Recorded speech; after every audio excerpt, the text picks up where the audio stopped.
Mount Kenya Trust was set up in the year 2000 to protect the forests, people and wildlife living on and around Africa's second highest mountain.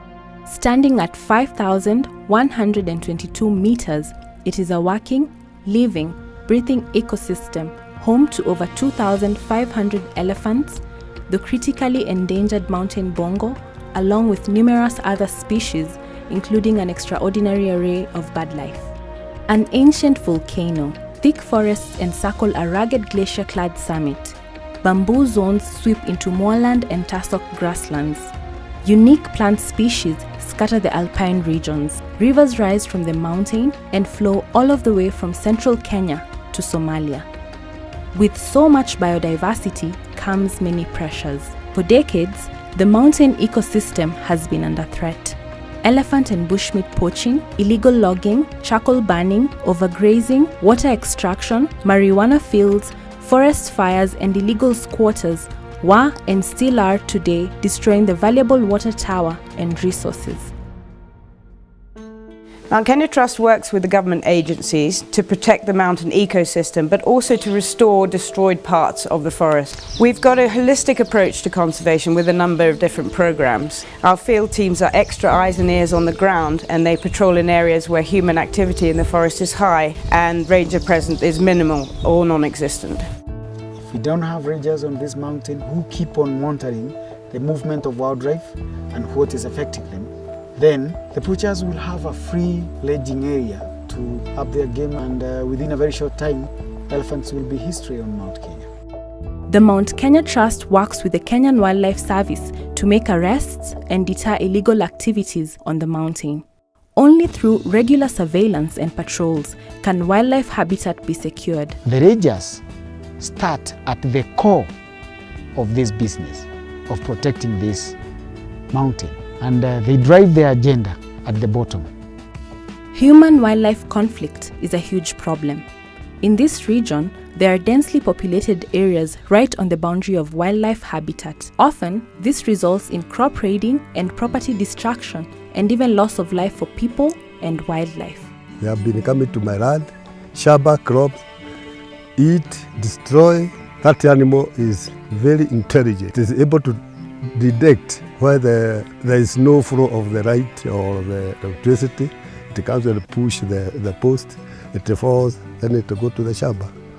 And they normally come when the crops are almost ready to be harvested. Is the time they come.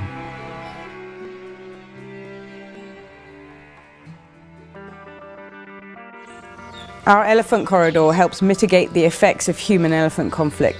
This 14-kilometre habitat linkage means that elephants each year can move safely between the mountain and the northern rangelands and back again. If you look at the number of wildlife from the northern moorlands, the numbers have gone up. Right now, it's one of the biggest habitat for elephants. Continuously throughout the year, there are elephants in that area. The number of elephant using the corridor has increased year on year to 1,000 elephant journeys in 2015. An increasing number of other wildlife species are also using this safe passage. Wild dog, leopard and now even lion are using this link. The Trust also reforests large areas of land within the National Reserve that have been destroyed in the past by settlement in the forest.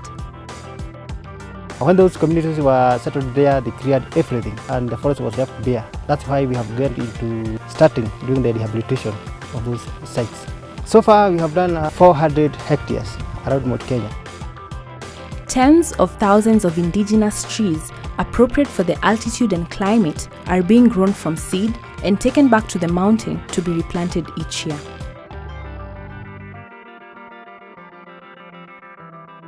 We have to involve the community in the first place. Basically, the women groups, we help them to propagate seedlings. We buy those seedlings from the women groups, and then we work together with the Kenya Forestry Service, which support the mobilization of the people who are doing the farming in the forest, and then we do the tree planting. We believe that education programs are also essential to inform the young about what can be done to protect the environment in the long run and how important our forests are. So many grown-up people do not understand the need of conserving the forest or even having the trees in their home areas, and therefore we decided to instill the culture of growing trees in young children. This is also going to be very important because it's going to reduce the pressure from the indigenous forest. I feel very happy because when I grow up with it, my children will be remembering me because of that tree.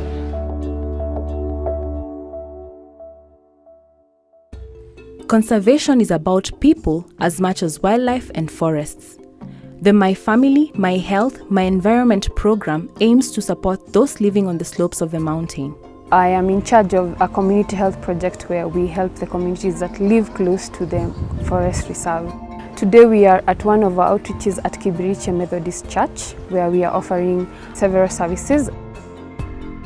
Family planning, cancer screening, and basic medical care are some of the facilities that are provided. We also offer free HIV testing and counseling services. We have a trained HTC counselor who joins us during the outreaches and does the testing. This makes them easier to attend our clinics because you're giving all the services for free. The powerhouse of the trust is located just outside Nanyuki. The projects are coordinated, managed, and monitored by the office with over 40 members of staff in the field. UNESCO or the World Heritage Committee thinks this is one of the most impressive landscapes in East Africa. I totally agree with them. With an 80% reduction in poaching and a stable elephant population, the impact is being felt. It's a mindset. We must change our attitude. Now, there's high demand for timber, but we are telling people there's an alternative. Who said that the bed in your bedroom should be made of camphor? You can use eucalyptus. You can use prefabricated steel to save the tree and to save the biodiversity in the forest.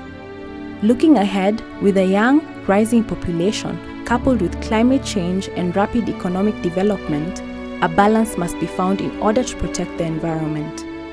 Never before has Kenya's mountain needed more support.